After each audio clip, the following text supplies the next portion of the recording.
આહા આજ તો મજા આવી ગઈ મજા. એમ આજે ની મજા આવી ગઈ.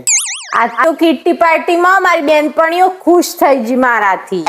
એટલે તું પાછું કિટ્ટી પાર્ટીમાં જવાનું ચાલુ કર્યું? આજ તો મારું એવું બેડલક હતું ને કે હું આજે 1200 રૂપિયા હારી જી.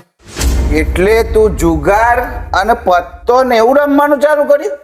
આજ તો 3 પત્તી 3. એમાં શું આજકાલની મોડર્ન વહુઓ તો બધું જ કરું. મોડર્ન વહુ? કયા એંગલ થી મોડર્ન વહુ લાગે છે? આ બુલડોઝર જેવી તો થી છે. અને જો આ બધા જુગાર બુગારના ચક્કરમાં ના પડાય, આ બધું સારું નહીં. એમાં જુગાડ હેનો. This is a just fun fair. ફેર વાળી સુધરી જાય છે, નકર સો તો નીકળી જાય ફાન ફેસ્ટ. તારો હમણાં હું ચટણી ને કાચુંબર કરી દે, કાચુંબર. તમને ખબર છે સાતમ આઠમ ઉપર અમે બધી બેનપણીઓ એબુ જવાની છે. એબુ ક્યાં જવાનું છે? એબુ એબુ એ જો આવ્યું પાછું. રાજસ્થાન. અરે રાજસ્થાન.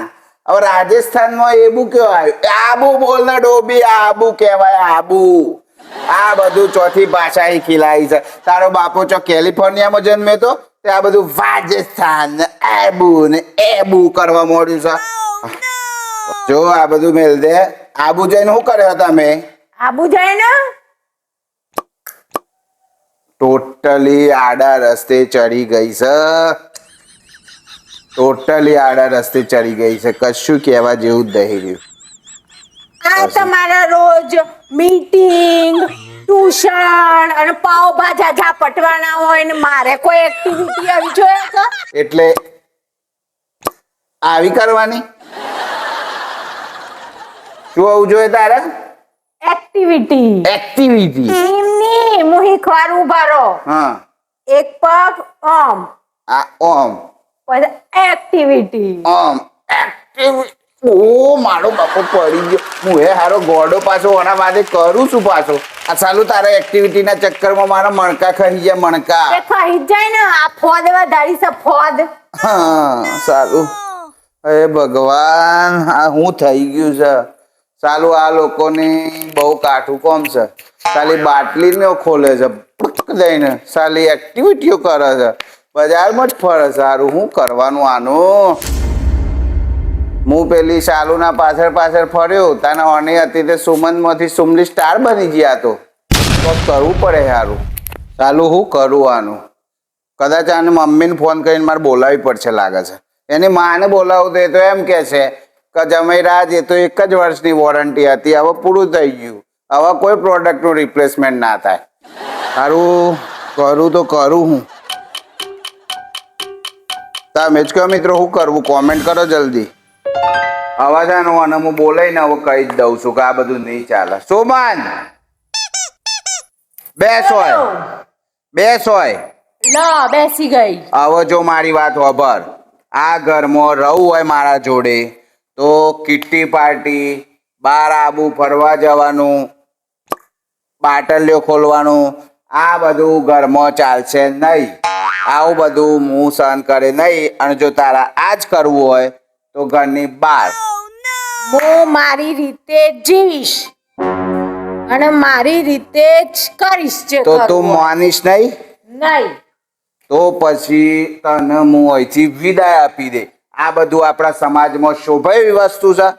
જુઓ, તમારા મને આ બધું બંધ કરાવવું હોય તો તમારા મને 2 પ્રોમિસ આપવી પડશે. શું?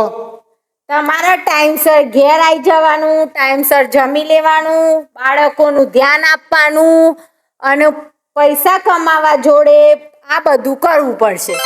જો તું સાચે બંધ કરે આ બધું તો પછી આપણે રાતથી ટાઈમસર ઘેર આવી જયું, વધારાનું રખડવા નહીં જઈએ, બાળકોને રોજ કલાક પાસે બેસાડશું, આ બધું કરશું. પછી બંધ ને કોઈ કિટ્ટી પાર્ટી જોઈએ નહીં. આપણા સમાજમાં આ બધું શોભે નહીં. ગૃહિણીને કિટ્ટી પાર્ટી ને એ બધું ક્યારે કરવાનું થાય કે જ્યારે નવરો બેઠો, કોઈ કોમ ધંધો ના હોય અને બાપાના કે વરના 2 પૈસા ઓછા કરવા હોય તો જ કિટ્ટી પાર્ટી થાય. આ કિટ્ટી પાર્ટી ને નવરા લોકોનું કોમ છે. બાકી સંસ્કારી વહુઓ સંસ્કારી ગૃહિણીઓનું આ લક્ષણ નથી. એટલે અમુક કિટ્ટી પાર્ટીઓ સારી થતી હશે, પણ આપણે કોઈ કિટ્ટી પાર્ટીમાં જવું નથી. બરોબર? તો મિત્રો તમે કહો કે કિટ્ટી પાર્ટી સારી કે ખરાબ, આજે જ કોમેન્ટ કરીને જણાવો. અને સમાજમાં જે લોકો આવું ખોટા રવાડે ચડ્યા હોય તો તમે કહો કે આ બધું આપણું કામ નથી. આપણે કિટ્ટીઓ પાર્ટી ને બધું ક્યારે થાય કે જ્યારે આપણે હાઈફાઈ સોસાયટી હાઈ લેવલમાં રહેતા હોય ત્યારે. બાકી આપણે મિડલ ક્લાસ માટે કિટ્ટી પાર્ટીની કોઈ જગ્યા નથી. જો આ છોકરો બસ આવું, એટલે તમારે કશું કરવું નહીં, શાંતિથી સુખ શાંતિથી ઘરમાં રહો.